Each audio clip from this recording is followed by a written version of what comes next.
Seguimos con más información. La saturación en hospitales que atienden COVID-19 en Quito pone a prueba la experiencia, pero también el ingenio de sus médicos.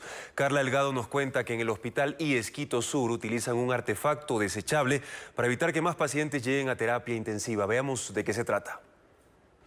El contagio de COVID-19 crece aceleradamente en la capital, complicando más al sistema hospitalario. Por ejemplo, en la Casa de Salud del IES Quito Sur, de los 58 espacios destinados para cuidados intensivos, la tarde de este miércoles apenas quedaban 8 libres. Por ello, los médicos de esta Casa de Salud implementaron estos artefactos para evitar que más personas lleguen a UCI o zona de pacientes críticos. Que se llama un respirador desechable, es para un solo uso, es de plástico. Este aparato sirve y está diseñado en la página de la marca, está diseñado para paciente que ya tiene un tubo en la boca, es decir, ya está intubado, paciente crítico. Sin embargo, nosotros lo hemos adaptado de otra manera.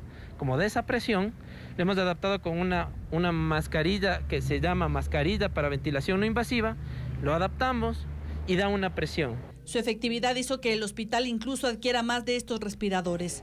Un nuevo cargamento llegará esta semana. Estamos aprendiendo porque es algo nuevo, el aparato no sirve para, o sea, no está diseñado para eso, pero a nosotros nos ha servido para que de 10 pacientes, 4 no hayan llegado a la intubación. Desde que inició la pandemia en este hospital han atendido a más de 11.000 personas con síntomas de COVID. De ellas, al menos 130 ingresaron a la unidad de cuidados intensivos.